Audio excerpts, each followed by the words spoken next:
The protest today, around 100 people took part in it. It was held in Hyde Park and organised by a campaign group called Keep Britain Free. They say the government's new law is impinging on their civil liberties. David Kurten is an independent member of the London Assembly and attended the march today. Good evening, David. Thanks for joining us. Why are you so against wearing a mask then? I'm against all the measures that have been taking place with this coronavirus since the very beginning, because as your speaker said there in your piece before I came on, this is taking away our civil liberties, and it has been since the beginning of the lockdown period in March. But just now, when the coronavirus is nearly over, it's gone, the epidemic has run its course, it's the wrong time, if any, to impose a new restriction of making people wear masks to go to the shop. It doesn't make any sense, because they announced it last week. If it was so necessary to wear masks to stop coronavirus from spreading, why wait 2 weeks to impose it on Friday? Like, I can still go to the shop tomorrow, Tuesday, Wednesday. I can not wear a mask. Everything's fine. And suddenly on Friday, they're saying, oh, you need to wear a mask. Otherwise, you're going to get fined because that's a danger to everybody else. Well, presumably, David, they are simply giving the English public a bit of notice to go out and get a mask, so that there's not a mass spree of people ordering masks on Amazon, trying to make sure that they adhere to the rules. And when there's £100 fine in place, we want a bit of notice, don't we? Well, I mean, you could say that, and perhaps that is the reason to give people notice to go and buy it. But the whole premise of this doesn't make any sense, because we've been told for the last 3 or 4 months that masks don't have any effect or little effect. Matt Hancock said that in the end of April. Valance, the chief, Patrick Valance said that at the end of April. Officer, yeah, the scientific However, officer, the chief medical advisor. That advice has changed. As well. Yes, well, but that advice has changed, hasn't it?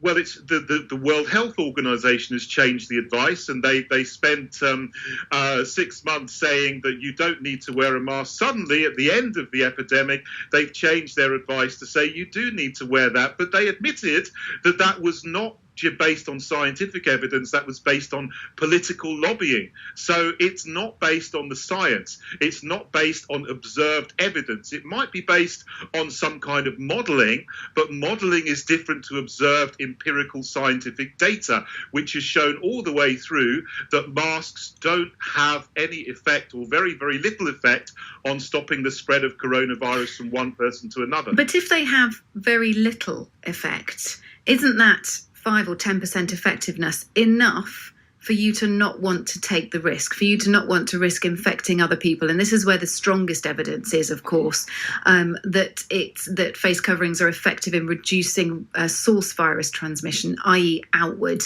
protection of others when they are of a certain material and they're fitted correctly. So the most convincing evidence is that we wear one to protect others from us if we have the virus.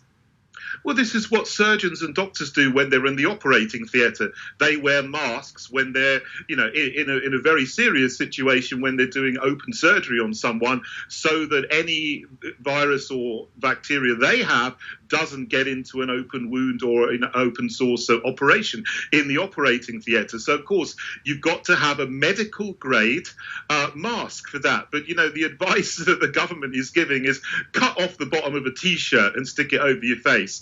That isn't going to do anything. That's not quite right, is it? Can I ask you? Can I ask you, David? Go ahead, yeah.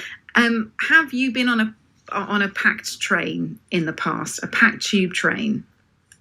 Or a packed bus? I haven't. I've been on buses, I've been on tubes, and I've been on trains. They haven't been packed. Well, not recently, but in the past they have, and they are set to fill up again, because we're now allowed to use them for non-essential travel. So picture yourself on a crowded train, and we know what it gets like. Your face is in someone's armpit. At rush hour, it gets busy, and the person next to you sneezes and isn't wearing a mask.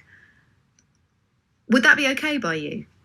It would be okay by me, Because look, this coronavirus is no more serious than a serious flu season. Look, when it started, when I saw the pictures and the reports coming out of Wuhan in January and February, I was very, very worried and concerned that this was going to be something really, really serious, like Ebola or like the Black Death, that was going to perhaps kill 10 or 20% of the population. If that were the case, yes, I would totally say, let's wear masks, let's do social distancing, let's do all this. This is worth doing. But it's very clear now from the observed evidence, this is no more serious than perhaps the serious flu season that happened in 2014, so 2015. With deaths averaging 4,800 a day in July, David, with similar figures in June, you're telling me that this is not something to take seriously? Are you talking about worldwide?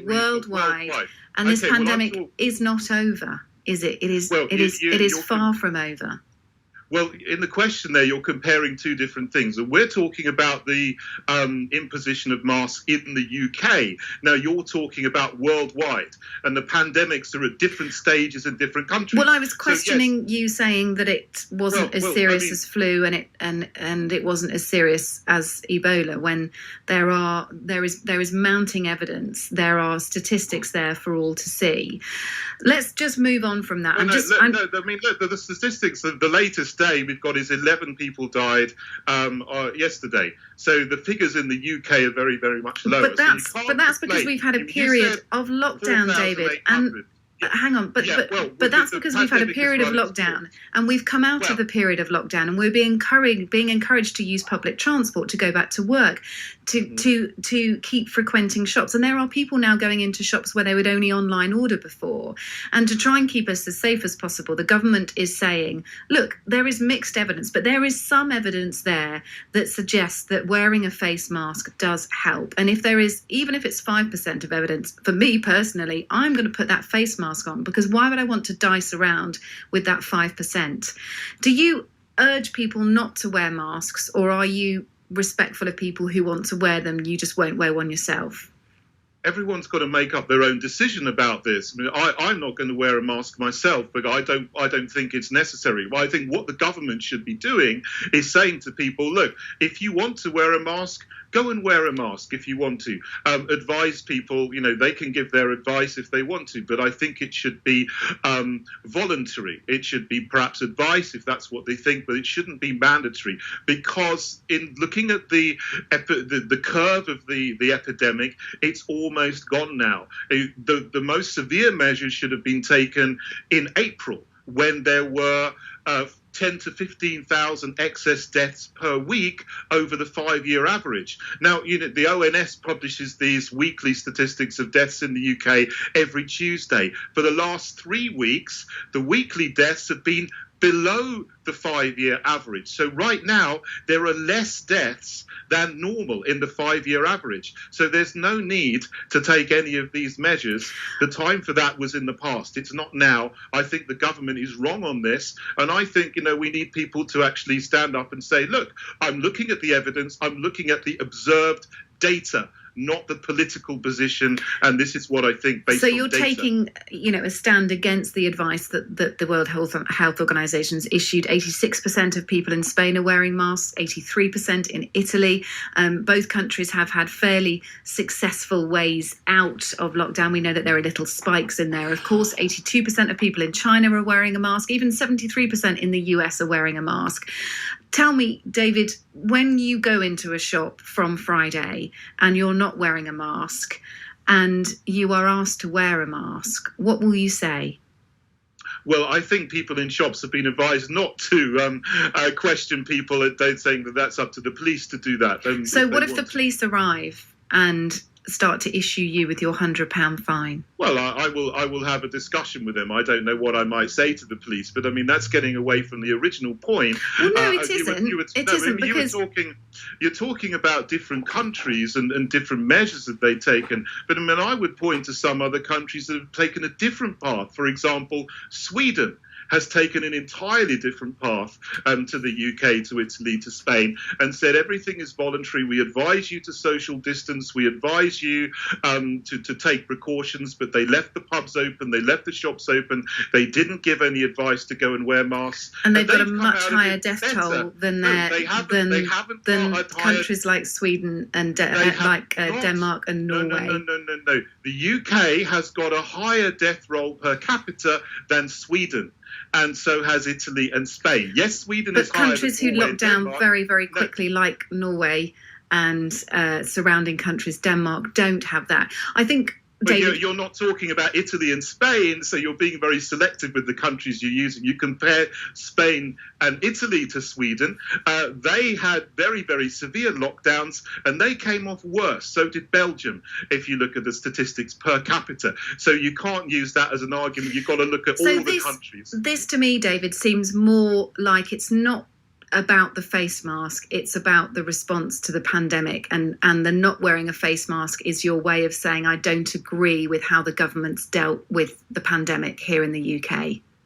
Yes, it's about the whole issue of civil liberties, because the government has taken away hundreds of years of civil liberties, freedom of assembly, for example, freedom of movement, freedom to go and shop if you want. All right, David, I need to leave it there. Close down businesses, gyms and churches. Thank you. That's wrong. Thank you, David. I need to leave it there. Respect your opinion. Thank you for sharing it with us here on the show. He called them face nappies earlier. Does not like a mask at all. And of course, there are other things at stake as well, which she doesn't agree with too. Every opinion respected here on Times Radio.